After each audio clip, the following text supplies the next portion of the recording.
Welcome back to the Ed Morrissey Show. It is my pleasure to introduce to you Mark Moyar. He is the author of Triumph Regained, The Vietnam War, 1965 to 1968. And like probably many of you, I am used to a particular narrative on the Vietnam War, that it was a bad idea from the start, that it was badly executed, that it was... and that by 1968 or 1969, all the internal contradictions of our involvement in Southeast Asia had pretty much basically been demonstrated, and it was all downhill from that point. Mark, how much of that is right? Well, that's a great question. Really, almost none of it is right. And that's why I've spent so much time on writing Vietnam books, and especially written them for veterans, because they've really been the biggest victims of the false history, along with the people of South Vietnam, who have been just treated horribly in all the histories. Well, two of my uncles were Vietnam combat vets, so I appreciate that on their behalf. And I think that there's been all sorts of really interesting drill downs into Vietnam. H.R. McMaster, who, by the way, had a really nice blurb on the back of your book here, sort of wrote the definitive kickoff, the beginning of the war, how it got started, and all of the bad decisions that went into it. For the life of me at the moment, Mark, I can't recall the name of the book, but I read that and I thought it was fascinating, and I thought it was a really interesting perspective. But he sees value in your argument here too, as well. Yes, yeah, that book was Dereliction of Duty. Thank you.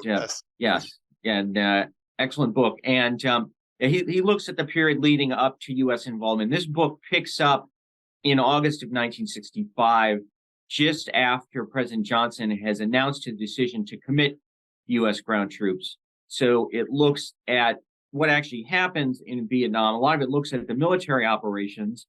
And one of the big myths, of course, is that the U.S. military was stupid and ineffective and obsessed with statistics and not really doing much. But for this book, I was able to get a whole bunch of records from the opposing side, which hasn't really been done, and looking at how they saw things. And turns out they actually viewed the American operations as quite effective.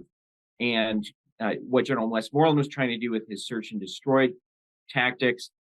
And we know, in fact, the North Vietnamese, rather than the Americans, are the ones who, by 1967, are complaining that they've been deluding themselves, because they've been claiming that they've been killing all these American and South Vietnamese that they really haven't been killing, basically because people in the North Vietnamese command need to justify why they're taking such great losses. And the way to do that is, of course, say, well, we killed even more of those dastardly Americans.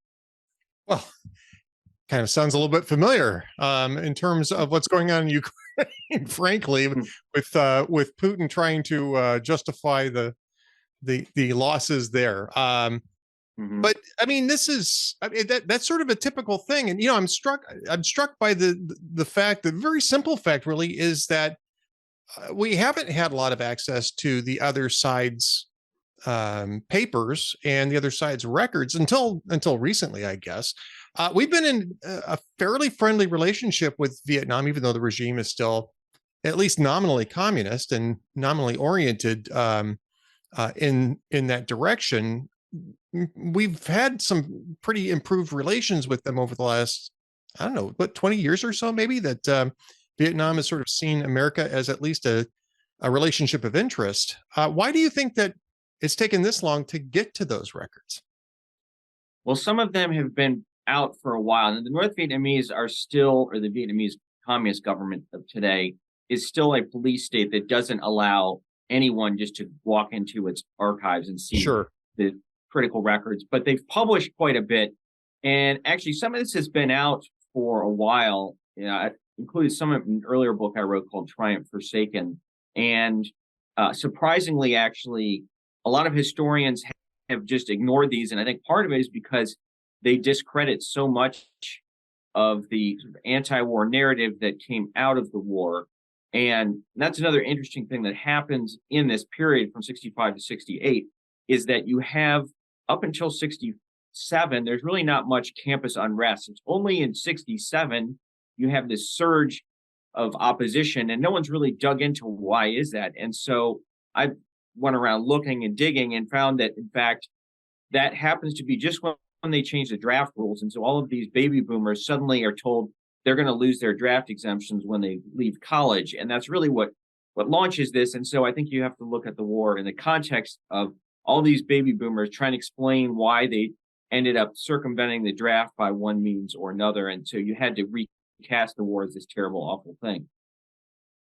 Well, I mean, that brings us to the point that you've also raised, which in this book, which is that America had some very good strategic interests in defending what was then South Vietnam.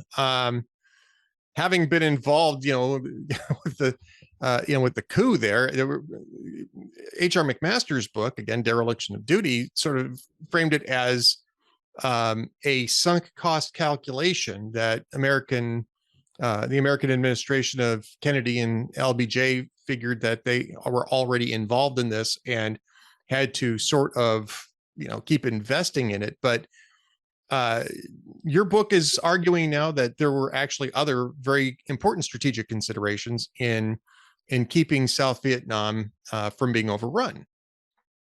Yes, and the rationale at the time primarily was the so-called domino theory that if South Vietnam goes, you'll see these other countries in the region fall. And that will come under attack later because in 1975, when South Vietnam finally does fall, that most of these other countries don't go. And so people look at it and say, well, look, the domino theory was wrong. But my point is that we don't intervene in Vietnam in 1975. We intervene in 1965, and the world's completely different in 65. You have China at that time very aggressive in league with North Vietnam. That's not true 10 years later. You have major changes in several of these countries. I'll highlight one, which I cover at some length in the book. Most people don't know about, but in the fall of 1965, just shortly after U.S. troops arrived, there's a showdown in Indonesia between the communists and the anti-communists, in which the anti-communists end up prevailing. And the Indonesian anti-communists will later say that it was what America did in Vietnam that convinced them to make this stand, because had the U.S. left, basically America would have lost all credibility in Asia. And so Indonesia goes on to be a critical ally of ours. And there still are today, if you look at what's going on with competition with China. Right. Yes. And Cambodia, by the way, did fall. Right. Yes, that's something that's worth pointing out too, because people say, well, yeah, most of the dominoes didn't fall. But Cambodia did fall, and 2 million people or so were murdered. But other than that, there wasn't much that happened. Right. Exactly. Yes. No, I mean, I think it's, it's okay. So the whole region didn't fall, but Cambodia was a bloodbath. And, and look, I mean, so was Vietnam, right? When we made it clear that we weren't going to support South Vietnam after the peace treaty, South Vietnam was a disaster too. I was a teenager when, the so-called boat people started arriving in America. And so, I mean, hundreds of thousands of people crossing the Pacific Ocean, trying to get to the United States. And I grew up in Southern California. A large number of them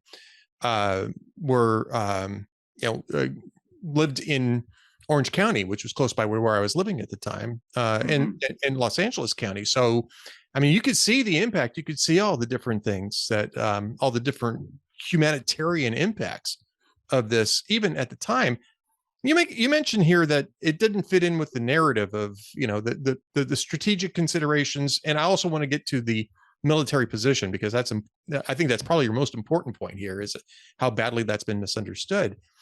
But there was sort of a defeatist attitude towards us, and maybe it started in 1967 and certainly was there by the Tet Offensive, that sort of permeated American debate around the Vietnam War. And to some extent, I want to ask you this: to some extent, did the Korean War, the sort of frozen stalemate of the Korean War, did that have a lot to do with that, or was it really just other cultural issues that pushed that? Yeah, well, it's interesting because at the beginning of the war, there is actually pretty widespread support. Now, one of the big problems with Lyndon Johnson is that he specifically avoids trying to sell the war to the American people. And he later admits that he did this because he was trying to push his Great Society, which is going to end poverty. And so he didn't want to draw attention to the war. But that certainly causes some malaise in the country. And then you also have within journalistic circles this growing resentment of the government. But one of the things I also point out is that public at large is very different. They actually continue to support the war through 1968. But then, as we see now sometimes too, that the elite media wants you to think that the whole country shares their opinion. And certainly in 1968 in Vietnam, that wasn't at all the case. In fact, when the Tet Offensive comes, a lot of Americans are saying, this is another Pearl Harbor. We need to go really bomb the North Vietnamese hard. And Johnson himself is an interesting character because he doesn't actually bail out, as people think. He continues to increase U.S. troops there. He's finally had a bit of a change of heart after spending most of his time listening to Robert McNamara, who really was a disastrous Secretary of Defense. Right. So this brings us to the military position, right? Because you're going to talk about the Tet Offensive and that maybe one of the most misunderstood outcomes of American combat, right, is the Tet Offensive and what the American position was. Your book, of course, 1965 to 1968, but you're arguing in your book that actually America was succeeding in its mission in Vietnam, at least through those years. And, from what I've seen in other analyses of this, is even past that. It wasn't until, as you say, the American media was able to really sell the idea that there was no winning this war, that our position in Vietnam deteriorated, mostly because of a lack of morale in regards to the war at home. Mm-hmm. Yes, and it's interesting first to look at how the Tet Offensive gets started, because people don't generally understand that the reason the North Vietnamese launched this offensive, which we now know from the North Vietnamese side, is they are getting so crushed in 1967 that they've got to do something different. So they come with this idea of let's attack the cities and the people will rise up in support of us. And that turns out to be a complete debacle because the people don't rise up and they suffer horrific losses. So the media misrepresents that whole episode. And then we have two more big North Vietnamese offensives in May and August of 1968, which people really don't know much about. Communists also tell us that those were even more disastrous. And they are really in desperate straits by October of 1968. And that's actually the point at which the U.S. really shifts more towards the pacification program. General Creighton Abrams is now there. And they actually go into villages they haven't been to in a long time and found there's no communists left because so many of them have been killed. So the U.S. is in really a great position at the end of 1968. And with the election of Richard Nixon, everybody's sure that the cause of anti-communism is in good hands. And it's interesting, isn't it, that Richard Nixon, the great anti-communist, ends up going wobbly on this, but not at first, right? And this is probably beyond the scope of your book because, of course, Nixon doesn't take office until the 1st of 1969. But I mean, he's the one who has the secret bombing campaign that widens the war. He's the one who is at least initially trying to throw everything he can at this. Even if it's beyond the scope of your book, Mark, a little bit. And by the way, while I've got the screen, I'm just going to hold the book up here. I mean, this is the book right here, Triumph Regained, the Vietnam War, 1965 to 1968. And you can see that this is a significant analysis of this. What happened with Nixon? Mm-hmm. And why did this go sideways under Nixon? Yeah, that's an excellent question. In fact, last week I was in Southern California. I spoke at the Nixon Library, which I think you can see that on their site, and also at the Museum of the Republic of Vietnam, where you have a lot of the South Vietnamese refugees and their families. And those questions came up in both places. And I think one thing also worth pointing out about the political scene at this time is on the Democratic side, you actually have Hubert Humphrey, who is resisting what the liberal wing of his party is saying, basically a cut and run policy. So there's broad consensus in the country that the U.S. should stick it out in Vietnam, and exactly how they should do it is a matter of dispute. But And Nixon, I think, certainly believes that, and he talks privately about how he's going to threaten the North Vietnamese with destruction to get them to agree to peace, and thinks they're going to capitulate in the first year. Now, there's a couple of things that happened in 1969 where there's some North Vietnamese provocations, and there's a North Korean shoot down of American aircraft. And Nixon debates, and his advisors encourage him not to retaliate.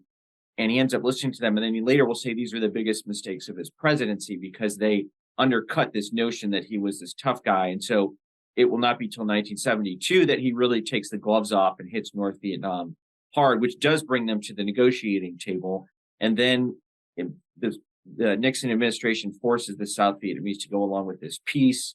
And he convinces them to go along by promising them he will bring American power back to hit the North Vietnamese again should they violate it. And there's a lot of questions as what would have happened had it not been for Watergate, because obviously Nixon's gone by 75, and Ford has his hands tied.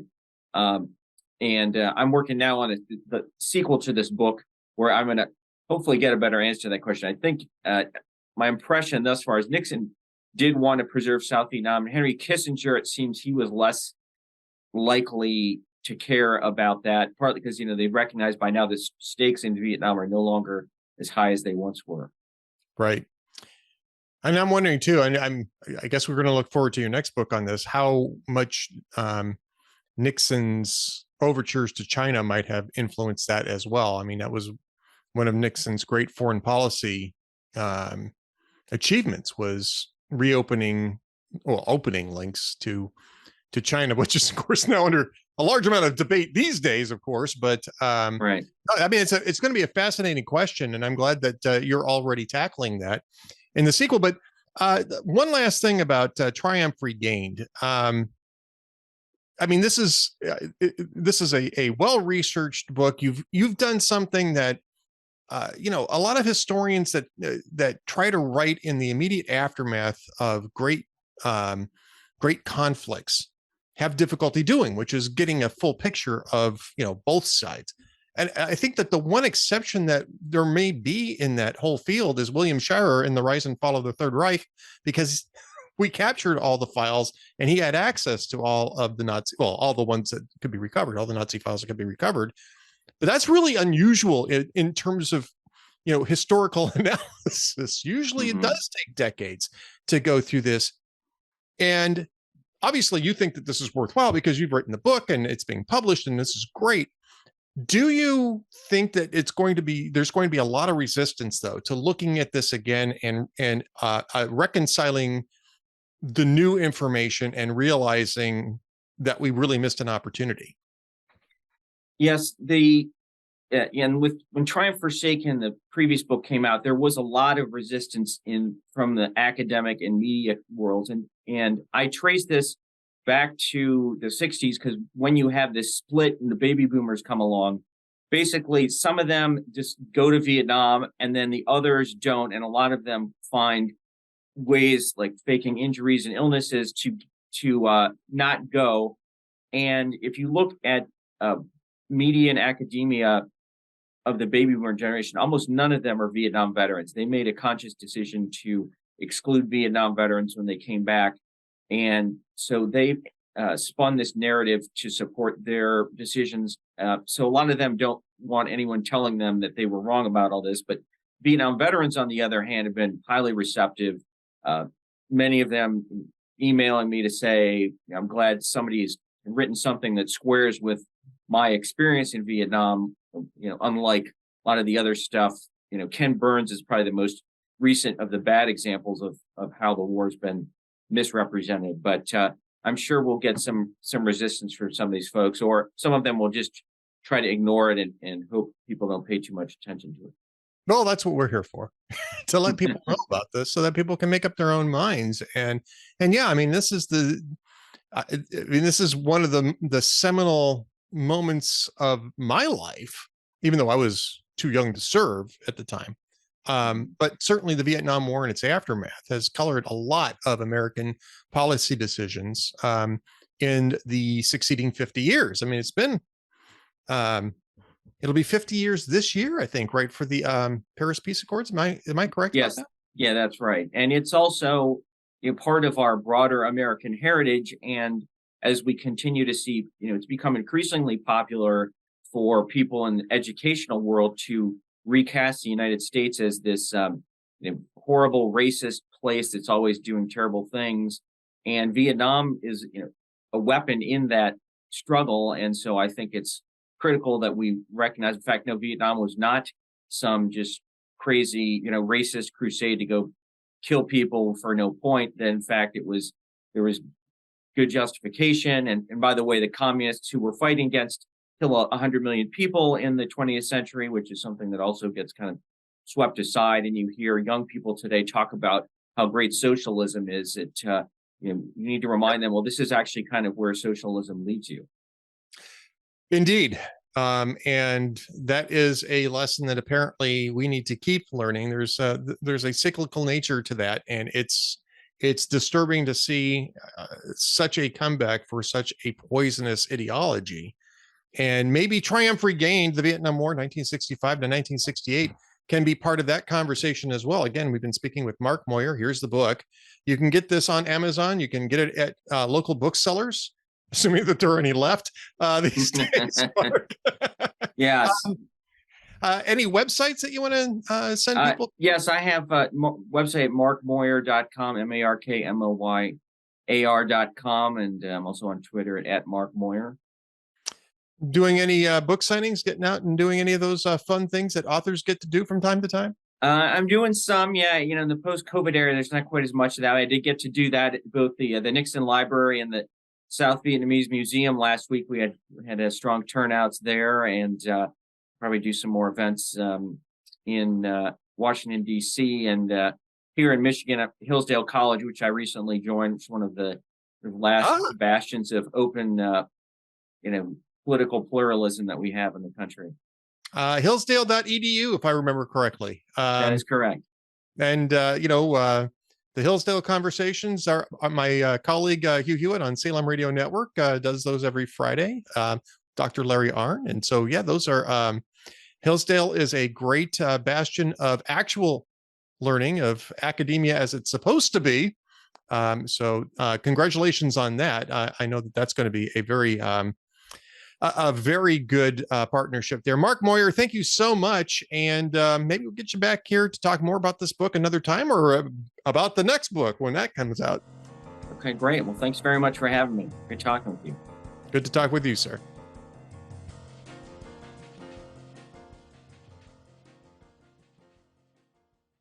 Now that the political infighting is over and the sausage is being made in the House, it's time for Republicans to unite with one cause and fight back against Joe Biden and his radical administration.